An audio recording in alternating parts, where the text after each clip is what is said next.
le titre de l'intervention, c'est Entre l'ère du temps et les rigueurs de la logique dans la recherche vétérinaire. Alors, c'est assez vaste. C'est sans doute des choses qui ne vous sont pas familières.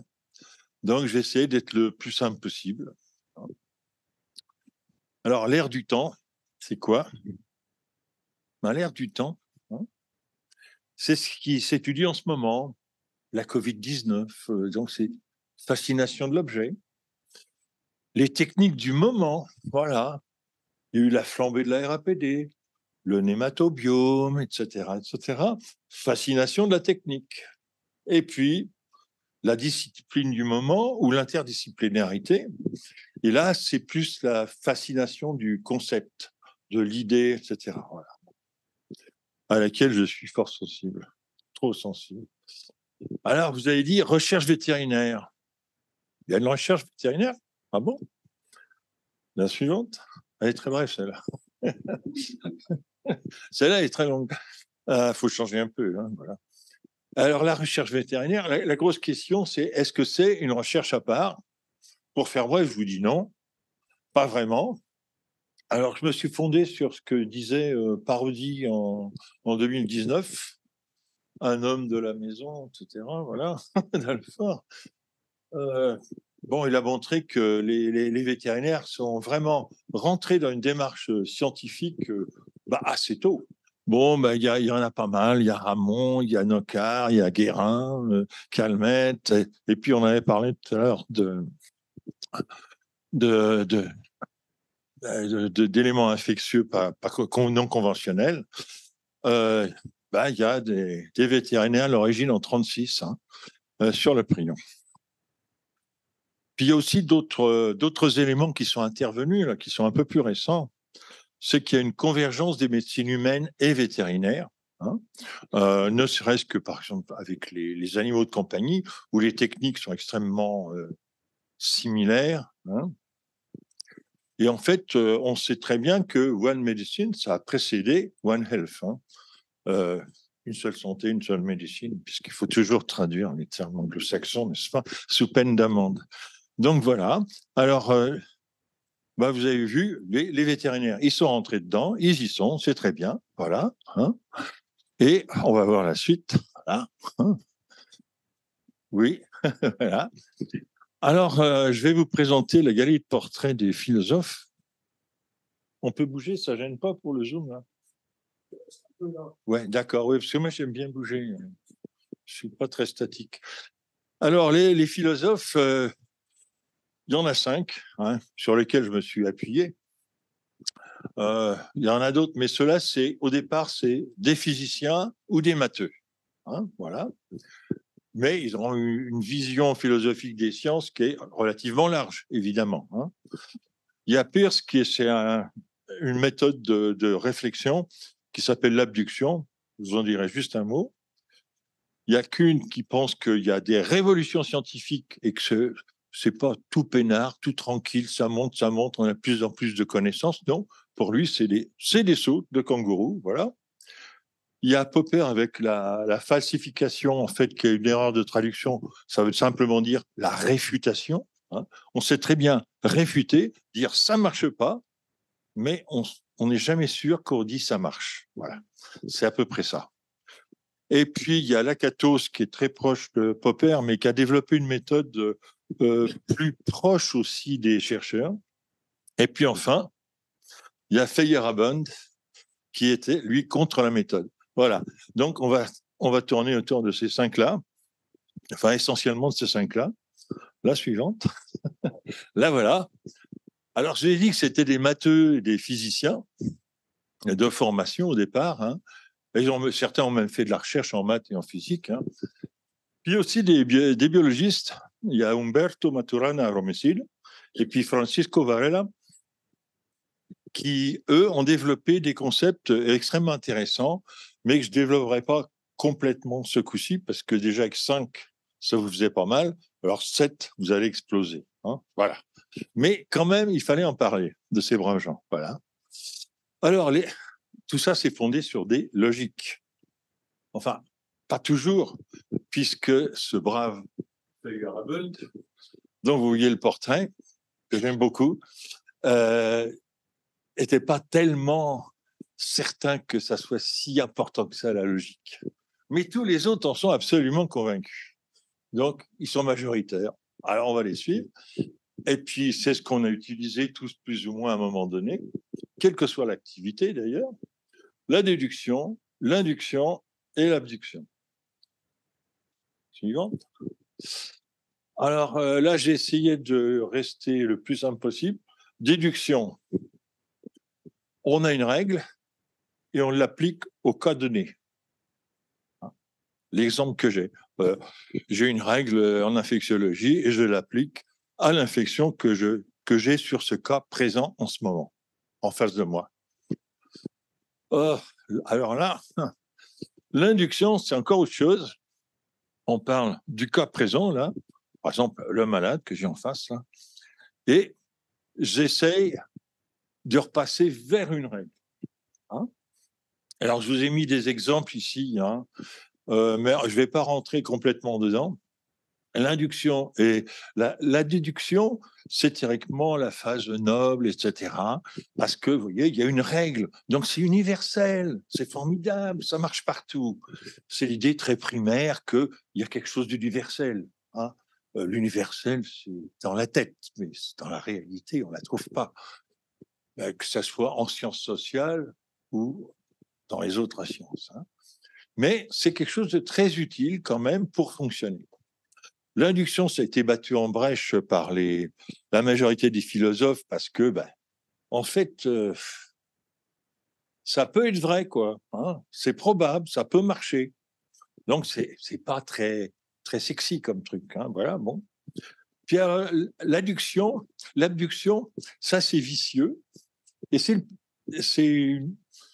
pas la plus ancienne, hein, parce qu'en fait, ces méthodes-là, c'est depuis Aristote, etc. Hein, ça c'est chenu. Hein. Bon, voilà. Alors, l'abduction, c'est vachement récent, c'est 1880, par là, oui, c'était hier, quasiment. Hein. Et là, on parle d'une règle hypothétique vers un cas. Hein. Et puis, donc, c'est plus une règle, hein. C'est une règle hypothétique. Hein. Et puis, on va faire le cas qu'on a en face de soi. Et puis, suivant si on en a plusieurs comme ça, on va tester notre règle, qui était hypothétique, avec les cas, au fur et à mesure des cas. C'est ce qu'on fait très souvent, finalement. Beaucoup de gens font de l'abduction sans le savoir. C'est comme la poésie. Voilà. Donc, vous voyez qu'il y a des façons de penser qui amènent, qui sous-tendent la recherche, qui sous-tendent en fait tous les modes de réflexion de l'humain, en fait. Hein. Ce n'est pas spécifique à la recherche, mais c'est extrêmement prégnant dans la recherche. Hein. Voilà. La suivante. Alors, je vais parler de toutes ces règles. Il y a justement, Feyerabend, il disait qu'il n'y a pas de méthode. Alors, il peut le dire, on peut dire n'importe quoi, mais il disait quand même que les découvertes sont individuelles et qu'elles sont issues de toutes sortes d'événements. Ce n'est pas un raisonnement très joli, etc., qui va nous emmener. Non, non, non, c'est pas comme ça que ça se passe. Et puis alors, j'ai fait un peu comme un truc genre Star Academy, quoi. J'ai regardé quelle était leur popularité, hein, en me fondant sur Google Scholar. Donc voilà, tout le monde y a accès, etc. Bon. Et j'ai regardé le pourcentage de citations qu'il y avait sur ces 5-là, hein, les 5 premiers que je vous ai montrés, pour voir le type, les proportions de citations. 9%, c'est honnête, c'est pas ébouriffant, mais c'est honnête. Voilà. Bon. Donc, ça veut dire que ce manque de logique, etc., comme source de création, de résultats et d'idées et de concepts, n'est pas totalement à l'ouest, hein, puisqu'il y a quand même 9% de gens que ça motive.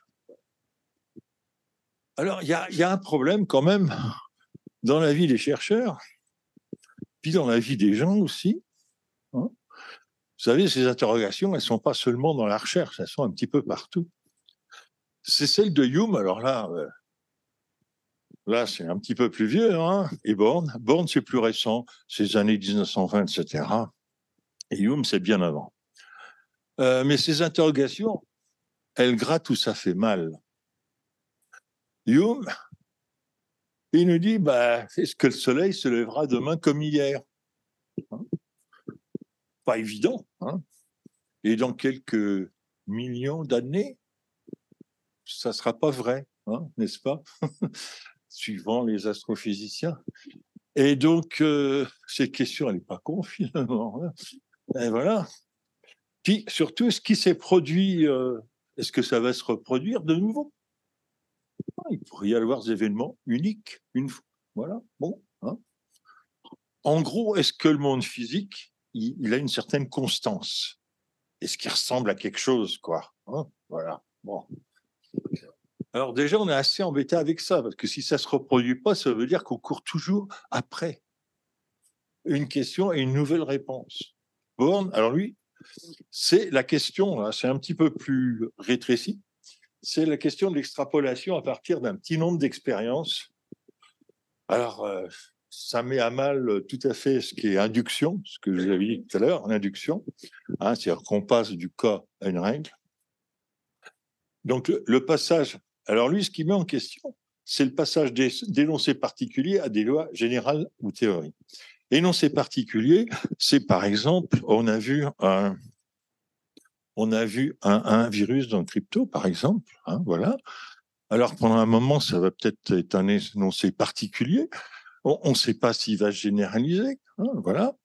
Et on ne sait pas encore non plus qu'est-ce qu'il va lui faire, ce virus, ou qu'est-ce qu'il va leur faire entre sa cryptosporidie et l'autre qui est autour. Voilà. Donc, c'est la question de l'extrapolation, parce qu'il y aura eu 3, 4, 5, 10, 50, hein, 50 isolats de cryptosporidie qui ont été étudiés. Bon. Bah oui, mais si on en regarde 100, qu'est-ce qui se passe? Voilà. Hein, est-ce qu'on va retomber sur les mêmes choses, sur les mêmes idées intéressantes, les mêmes phénomènes intéressants ou pas? Ben ça, on n'en sait strictement rien. Il n'y a rien qui nous dit que ça sera comme ça. On ne le sait pas. Voilà. Alors, Popper ou le père Fouettard, je leur ai donné un nom à chacun parce que comme je sais qu'ils vous sont pas obligatoirement très familiers, alors c'est la méthode hypothético-déductive, donc la déduction toujours. Hein, voilà. Il dit que Stom, que ce qu'on démontre, ça sera sans doute pas valide, ça sera valide pour un temps. Hein, mais après, on ne sait pas. On ne peut être sûr que de ce que l'on infirme, c'est la réfutation, la falsification, la mauvaise traduction, etc. Voilà. Voilà. Alors, c'est pas très sympa parce que finalement, on peut casser, mais on a du mal à construire. C'est ça que ça veut dire. Hein. C'est quand même un petit peu décevant. Ça veut peut-être dire aussi que l'universalisme qui nous a bassiné, qui est bassiné le 19e siècle, etc., c'est peut-être un peu du pipeau. Voilà. Hein, mais pour revenir à des choses très terre à terre, popularité, 12%. Vous voyez, l'autre, c'était 9%. Lui, c'est le gros perfectard, l'autre, c'était très cool. Hein. Donc, vous voyez, ça s'équilibre, c'est bien tout ça. Voilà, la suivante. Alors, Lacatos, qui a travaillé avec Popper pendant pas mal d'années à la London School of Economics. Alors, lui, c'est le papa poule des chercheurs.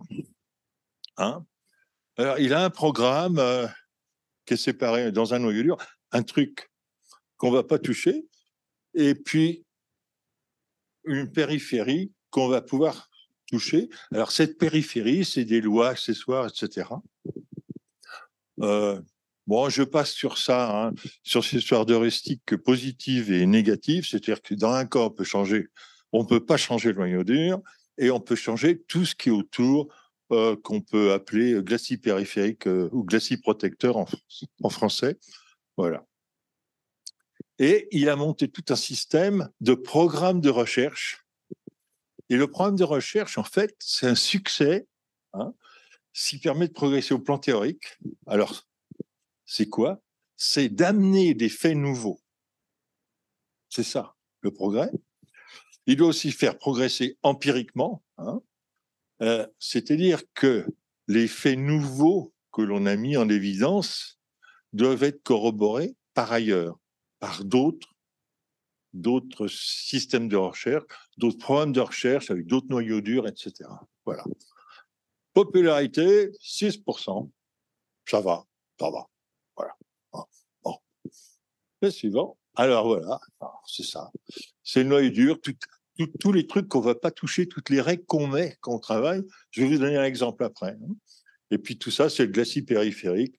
C'est tous les trucs qu'on peut relativement modifier. Ce qui veut dire heuristique négative, protection, heuristique positive, rectification des modèles. Voilà. Alors, donc, pourquoi pas faire ça en parasitologie, par exemple? Pourquoi pas s'en servir, hein? Alors, un exemple parmi d'autres, le noyau dur. L'idée de base, c'est que les hôtes se constituent leur faune parasitaire selon leur régime trophique. Ce qu'ils mangent, ce qu'ils extraitent, etc. etc. Bon. Il y a un glacis périphérique avec l'hypothèse des cycles de vie et l'hypothèse du développement des communautés de parasites. Voilà. Donc, vous avez une noyau dur, glacis périphérique. Alors, pour les parasites, l'exemple que j'ai repris là, c'est tiré de Beskov. Hein. Alors, ils sont nombreux, j'en ai retiré deux en fait. Hein. C'est que divers parasites, hein, d'origine diverse, sont des parasites, alors que l'un d'entre eux, les nématodes, il est parasite ou pas. Voilà. J'ai l'impression que c'était un peu vite, non? On peut retourner. Non, après. Après. Non, merde. Il est parti? Non? On remonte. Après. Voilà. Le 2. On voit que les nématodes, à chaque fois, ils ont un petit truc en plus. Hein. Ils ont une vie libre. Ils infectent des plantes, alors que les autres ne le font pas, les autres grands groupes de parasites, d'helminthes, hein, puisqu'on n'est que sur les helminthes là-dessus. Voilà, on continue. Suivant. Voilà. Alors, on l'essaye, cette méthode, mais bon, on ne va pas l'essayer 1 heure. Ça bloque la pédale.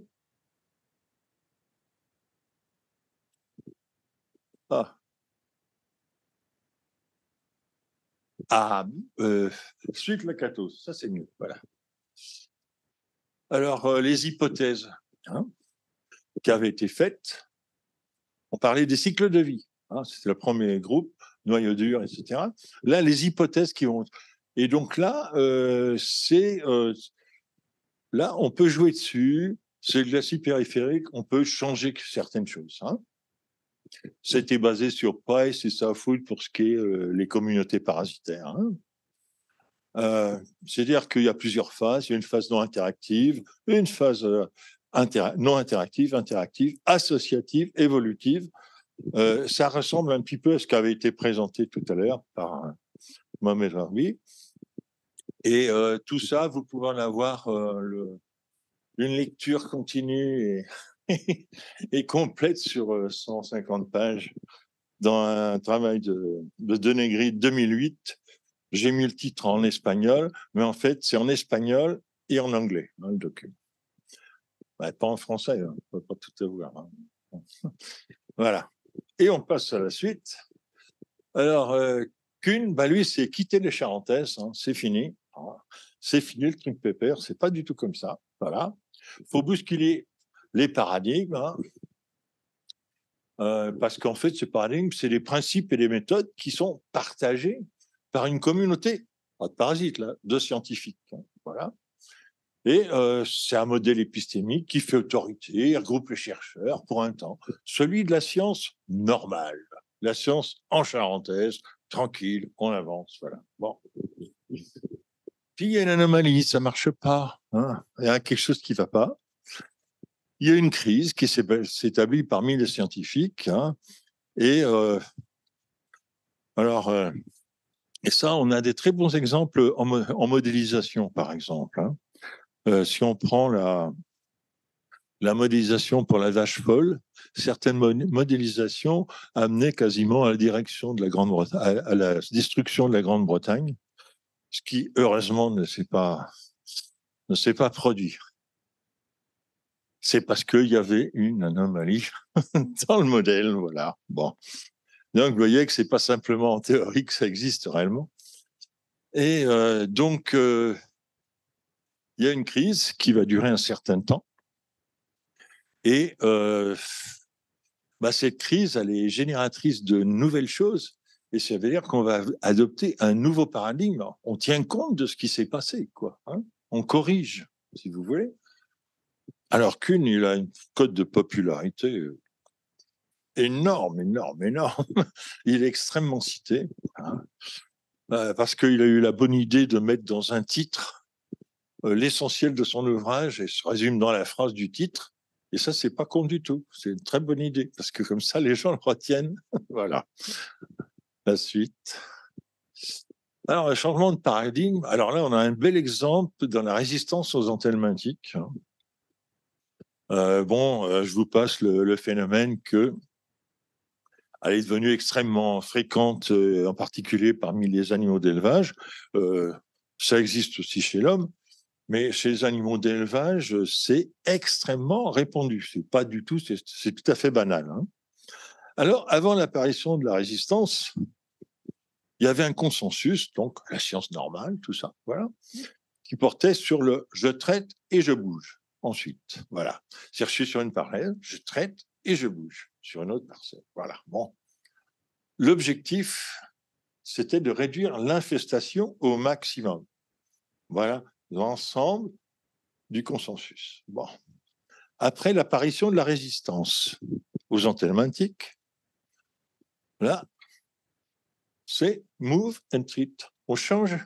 Hein, je bouge sur une autre parcelle et je traite à ce moment-là. Bon. Mais mon autre parcelle, elle est déjà un petit peu dégueulasse. Hein, voilà. Alors qu'avant, on voulait faire un truc, je réduis, je mets des animaux propres sur une prairie propre. Formidable. Bon. Sauf qu'avec la résistance, ça ne marche plus du tout. Et c'est un gros problème, parce que d'abord, je les traite, ils ne sont pas propres du tout, mes animaux, parce qu'ils n'ont pas été vraiment traités. Et puis la prairie à côté, elle est propre, un peu comme ça, voilà, bon. Hein. Alors là, c'est plus du tout, on cherche plus du tout à réduire seulement l'infestation au maximum. On cherche à réduire l'infestation dans des normes acceptables pour la production d'animaux de rente, mais on cherche surtout à réduire la montée de la résistance pour pouvoir continuer à utiliser ces produits. Et vous voyez, résistance et réduire un peu l'infestation, mais réduire, bloquer la résistance. Et en plus, ces nouveaux paradigmes, ça amène à ne plus penser seulement traitement des animaux, mais également de penser à une sélection génétique des animaux qui seraient, un, résilients, deux, résistants, et trois, encore plus beaux, les deux. Voilà, hein, magnifique. Donc, vous voyez, le changement de paradigme, il amène à des orientations de recherche différentes, très, très différentes. Hein. Alors, c'est bien résumé en anglais par le treat and move, et le move and treat, c'est en deux phrases, c'est bien résumé, c'est-à-dire que c'est totalement inversé. Hein. Là, c'est une révolution, puisqu'on a inversé complètement ce qu'on faisait. Hein. C'est une vraie révolution, c'est très cugnien. Voilà. La suivante. Alors, est-ce que ces philosophes, ils nous suivent? Parce que c'est quand même des gens qui viennent d'autres sciences. Hein. Voilà, bon. Alors, il y a des philosophes ceux que je vous ai montrés, hein, alors qui sont effectivement utilisés. Hein. L'autopoïèse, c'est tous les systèmes, en fait, ils fonctionnent de façon relativement autonome, hein, il s'autorégule, etc. Et la régulation, c'est une régulation par l'action. Dès qu'un système rencontre un problème, il va réagir, donc action, hein, pour résoudre ce problème. Voilà.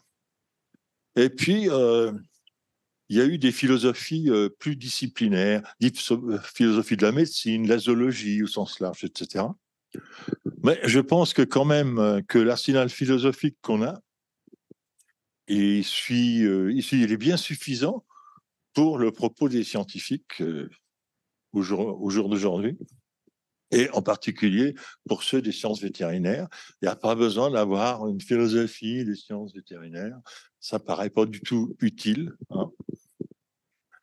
Alors, je terminerai par une citation d'un brave monsieur qui était philosophe, voilà, qui disait non pas que la philosophie ait en quelque façon à fonder les sciences, ce qui est leur affaire exclusive, mais d'où l'utilité éventuelle de mon intervention, c'est que seule la philosophie peut montrer que ce sont les sciences véritables qui répondent aux questions que l'on peut poser sur le monde, questions qui donnent lieu, le plus souvent, quand on ne suit pas ces règles-là, à l'extravagance et l'invention arbitraire. Et c'est ce qu'on a dans pas mal de médecines alternatives, par exemple, pour prendre un exemple, hein, parmi d'autres, parmi beaucoup d'autres, mais un exemple relativement simple. Ben, je crois qu'on en a terminé, hein. On est bien au bout de tout ça. Voilà. Quand la séquence se termine, j'en ai pas vu comme ça. Mais il y en a qui devaient regarder leur mail, mais bon. Merci beaucoup, Jacques. C'est toujours très rafraîchissant pour des chercheurs qui ont souvent un peu le nez dans le guidon de prendre un peu de recul. Moi, je sais même pas où il est. Voilà. Est-ce qu'il y a des questions avant que nous clôturions cette séance? Radu Blaga. Tiens, attends, ça ne va pas passer. Oui. De quel modèle vous vous sentez le plus proche, Jacques? De quel modèle, parmi les 5 que vous avez cités, vous vous sentez le plus proche? Le père Fouettard, le cunisme, le quoi? Non, l'abduction, parce que l'abduction, en fait, c'est l'ensemble des méthodes de réflexion. Donc, j'aime beaucoup Feyerabend parce qu'il me correspond en tant que personne, mais c'est vrai que l'abduction qui intrigue pratiquement toutes les logiques, hein, c'est le rêve, ça serait l'abduction avec mélangé avec les philosophes que j'ai pas trop mentionnés, qui sont Varela et Umberto Maturana. Voilà. C'est un mélange de tout ça, mais ça demande, faut vraiment bien se crêper le chignon pour arriver à mettre tout ça ensemble. Je crois que j'ai encore besoin de temps pour ça, parce que mais c'est vrai que je pense que c'est là qu'il y a la vraie lumière, quelque chose qui peut vraiment aider les scientifiques qui sont dans un monde vétérinaire ou autre, hein, d'ailleurs. Mais je pense qu'il y a quand même une petite spécificité de la biologie, quoique la physique est aussi assez extravagante, hein, avec, vous savez, les nouvelles particules qui apparaissent, etc. Il y en a pratiquement une tous les ans, hein, quand même, hein. Donc, c'est quelque chose qui bouge pas mal, qui est très dynamique, hein. Donc, la biologie a quelques spécificités, mais pas tant que ça par rapport aux formes de raisonnement et aux façons de construire la recherche et de la modifier, en fait. Voilà. Et je pense que là, il y a un effort de jonction entre toutes ces logiques et ces conceptions de systèmes, de Varela et les autres. Il y en a d'autres encore, hein, mais bon, avec cela, déjà, on peut faire vraiment quelque chose de synthétique, mais c'est pas très facile à faire, hein. Si quelqu'un veut m'aider, je suis preneur. Voilà. Merci beaucoup, Jacques. Ah, il y a une question de Serge Rosolène. Oui, bonjour. Vous m'entendez là? C'est bon? Oui, parfaitement. Ok. C'est peut-être une question stupide, mais j'aimerais savoir C'est les si... meilleurs. Non, non, mais bon, on est stupide que le temps de la question. Mais j'aimerais savoir, là, vous avez cité beaucoup de philosophes qui sont occidentaux, en fait. Et je voulais savoir si dans le domaine de la recherche, quand maintenant on a de plus en plus d'orientaux, de chinois et autres, qu'est-ce que vous en pensez? Et est-ce que ces modèles, enfin pas ces modèles, mais cette façon de penser qu'on a en Occident, d'abord, est-ce que c'est la même qu'on retrouve éventuellement chez les orientaux? Et ensuite, comment faire la synthèse dans des programmes de recherche ou dans des publications? Merci. C'est une très bonne question, justement, ça. Parce que la philosophie des sciences, ou même la philosophie qu'on enseigne de par le monde, c'est une philosophie occidentale. Il n'y a pas que celle-là. Il n'y a pas que le mâle blanc qui est autorisé à parler, on va dire. Il y en a beaucoup d'autres. Et pour preuve, ça commence, mais alors là, c'est le tout début. Et là, pas en philosophie des sciences, en philosophie générale, où il y a un cours en particulier à l'INALCO, le centre des langues orientales, dans la branche du Swahili, donc une des langues principales de l'Afrique. Il commence à y avoir un sous-module qui existe, philosophie non occidentale. Et il y en a un certain nombre. Il y a les Indiens, il y a les Chinois, entre autres, les Coréens, les Japonais, et tutti quanti, il y en a quand même beaucoup d'autres. Et il y a d'autres façons de voir en philosophie. Et donc, on peut imaginer très bien qu'en philosophie des sciences, il puisse y avoir d'autres sources que celles que je vous ai citées, que moi-même je pratique peu, étant un mâle blanc européen.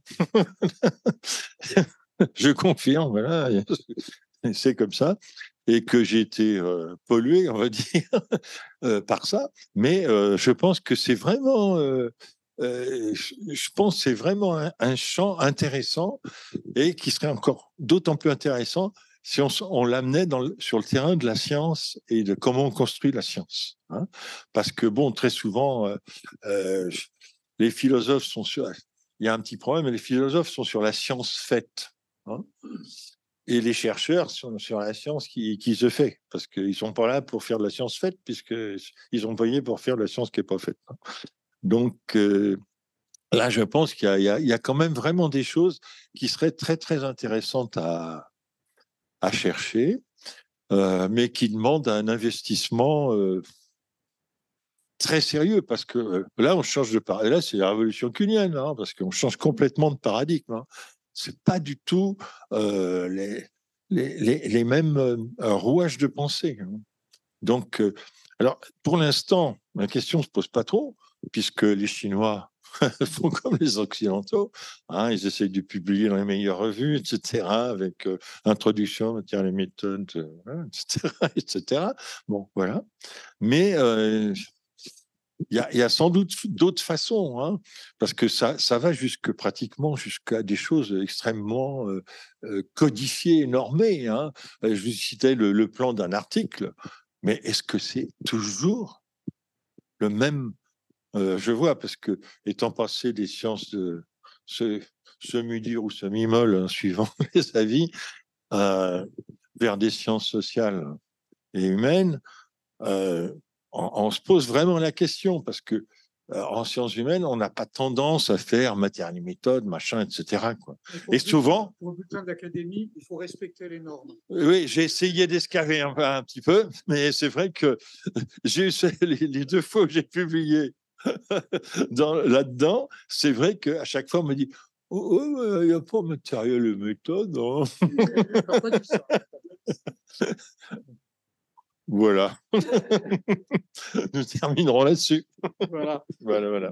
Merci beaucoup, Jacques.